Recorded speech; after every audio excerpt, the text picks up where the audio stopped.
आप सभी का स्वागत है और आशा करता हूं कि आप सभी ठीक ठाक होंगे। अंग्रेजी में एक कहावत है कि nothing is impossible as the word says I am possible, कि जीवन में कुछ भी असंभव नहीं है।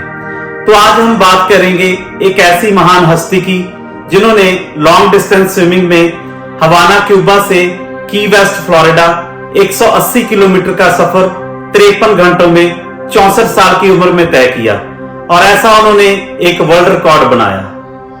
तो आज हम बात कर रहे हैं डायना नेयार्ड की। डायना नेयार्ड का जन्म अगस्त 22, 1949 को न्यूयॉर्क सिटी में हुआ। कुछ ही समय के बाद ये अपनी फैमिली के साथ फोर्ट लॉडरडेल फ्लोरिडा मूव हो गई थी, जहां उन्होंने 7th ग्रेड में स्विमिंग कोचिंग स्टार्ट कर दी थी जैक नेल्सन के नेतृत्व में। अपनी स्कूलिंग के दौरान इन्होंने 100 यार्ड बैकस्ट्रोक वुमेन कैटेगरी में 2 state high school Florida championship जीती। इसके बाद इन्होंने 1968 के समर ओलंपिक्स में जाने का सपना देखा, लेकिन ट्रेनिंग के दौरान इनको इन्फेक्शन हो गया, जिसकी वजह से ये 3 महीने बेड पे रही और वो वहां जा ना सकी।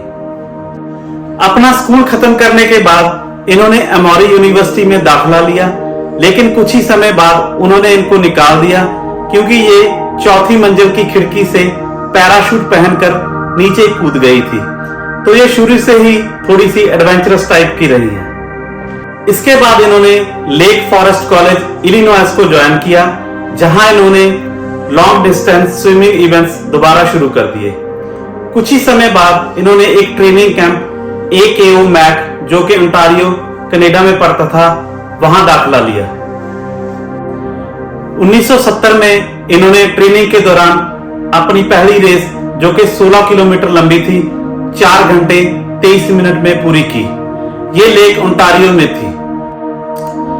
लेक फॉरेस्ट कॉलेज से ग्रेजुएशन करने के बाद इन्होंने न्यूयॉर्क यूनिवर्सिटी के कंपैरेटिव लिटरेचर PhD प्रोग्राम में दाखिला लिया और साथ साथ अपना स्विमिंग कैरियर जारी रखा। जून 1974 में नेयार्ड ने एक वुमेन रिकॉर्ड सेट किया, जिसमें इन्होंने गल्फ ऑफ नेपल्स में 35 किलोमीटर लंबा सफर 8 घंटे और 11 मिनट में तय किया। इसके एक साल बाद 1975 में नेयार्ड ने आइलैंड ऑफ मैनहट्टन के पास 45 किलोमीटर लंबा सफर 7 घंटे 57 मिनट में तय करके एक 48 साल पुराना रिकॉर्ड तोड़ दिया। तो दोस्तों, कुछ समय बाद ये अनाउंस करती हैं कि मैं हवाना क्यूबा से की वेस्ट फ्लोरिडा 180 किलोमीटर का लंबा सफर खुले समुद्र में तय करूंगी। तो कई लोग इनका मजाक उड़ाते हैं कि आप ऐसा नहीं कर पाएंगे। 28 साल की उम्र में अगस्त 13, 1978 को दोपहर 2 बजे हवाना क्यूबा से ये अपनी पहली कोशिश शुरू करती हैं। ये एक 20 बाय 40 फुट के लोहे के पिंजरे में स्विमिंग करती हैं, जिसको शार्क केज बोला जाता है, ताकि कोई शार्क मछली इनको नुकसान ना पहुंचा दे। तकरीबन 42 घंटे के बाद डॉक्टर्स की एक टीम इनको बाहर निकाल लेती है, क्योंकि तेज हवाएं इनको टेक्सास की तरफ धकेल रही थी। इन्होंने 122 किलोमीटर का सफर तय कर लिया था, लेकिन वो एक सीधी लाइन में नहीं था। तो इसके बाद दोस्तों, अपने 30वें जन्मदिन पे अगस्त 21-22, 1979 को ये नॉर्थ बिमनी आइलैंड बहामास से जूनो बीच फ्लोरिडा 180 किलोमीटर का सफर खुले समुद्र में बिना किसी शार्क केज के 27.5 घंटे में तय करके एक वर्ल्ड रिकॉर्ड स्थापित करती है। तो इसके बाद 2010 में ये दोबारा ट्रेनिंग शुरू करती हैं सेंट मार्टिन कैरिबियन आइलैंड में। यहां ये तकरीबन 10, 12 और 14 घंटे हर रोज स्विमिंग करती हैं। इस बार जो इन्होंने हवाना क्यूबा से की वेस्ट फ्लोरिडा स्विमिंग करनी थी, उस पे इनके साथ एक पैडलर कयाक रहेगी, जिसपे एक शार्क रिपेलेंट डिवाइस लगी होगी। जो शार्क रिपेलेंट डिवाइस होती है वो एक इलेक्ट्रिकल सिग्नल भेजती है ताकि शार्क नजदीक ना आ सके, और साथ में एक स्पोर्टेड बोट होगी जिसपे एक स्ट्रीमर लगा होगा। जो स्ट्रीमर था वो एक 10 फीट लंबा पोल था, और रात में उस पे ऊपर LED लाइट्स लगा दी जाती थी ताकि नेयार्ड एक सीधी लाइन में रहे, जैसे कि एक स्विमिंग पूल में एक लेन होती है उसके जैसे। नायार 7 अगस्त 2011 को शाम के 7:45 बजे दोबारा पानी में उतरती हैं। इस बार उनके साथ एक CNN न्यूज की टीम भी होती है जो उनको लाइव कवरेज देती है। तकरीबन 29 घंटे स्विमिंग करने के बाद तेज लहरों की वजह से वो रुक जाती हैं, क्योंकि उनको शोल्डर पेन होती है और उनको अस्थमा की वजह से सांस लेने में भी दिक्कत आती है, तो उनकी दूसरी कोशिश भी नाकाम हो जाती है। इसके बाद अगले महीने सितंबर 23, 2011 को वो बिना किसी शार्प केज के दोबारा कोशिश करती हैं। तकरीबन 41 घंटे लगातार स्विमिंग करने के बाद उनको रुकना पड़ता है, क्योंकि इस बार एक नई मुसीबत आ जाती है।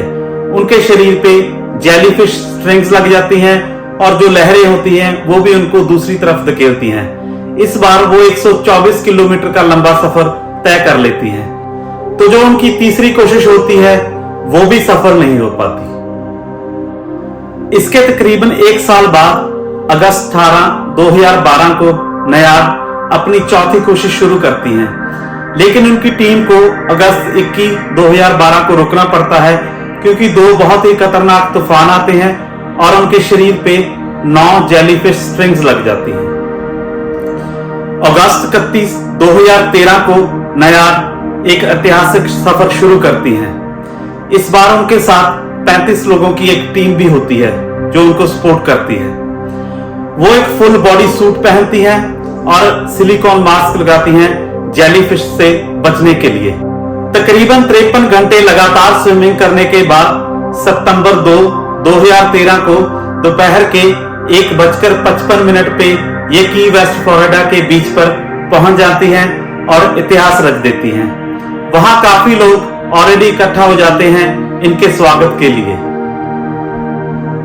तो 64 साल की उम्र में एक लॉन्ग डिस्टेंस 180 किलोमीटर स्विमिंग करके ये दुनिया को बता देती हैं कि इंसान कुछ भी कर सकता है, और सारी दुनिया हैरान हो जाती है। इसके बाद इन्होंने अक्टूबर 2013 में एक चैरिटी स्विम की, जिसको स्विम फॉर रिलीफ कहा जाता है। इसमें इन्होंने न्यूयॉर्क के हार्लड स्क्वायर में लगातार 48 घंटे स्विमिंग की, जिससे तकरीबन $1,05,000 इकट्ठा हुए, जिससे हरिकेन सैंडी के विक्टिम्स की मदद की गई। तो अगर हम अवार्ड्स और ऑनर्स की बात करें तो इन्हें ESPN first sports science Newton award मिला, जैक लवैने अवार्ड मिला, LA sports council athlete of the year award मिला और नेशनल ज्योग्राफिक की तरफ से adventurer of the year award मिला। तो दोस्तों, ये है कहानी डायना नायार की। ये आज भी अमेरिका में रह रही हैं। तो हमें इनके जीवन से यही शिक्षा मिलती है कि हम किसी भी उम्र में कुछ भी कर सकते हैं, बस हमें हौसला रखना है और दृढ़ निश्चय चाहिए। तो कभी भी हार नहीं माननी और हमेशा आगे बढ़ते रहना है। धन्यवाद।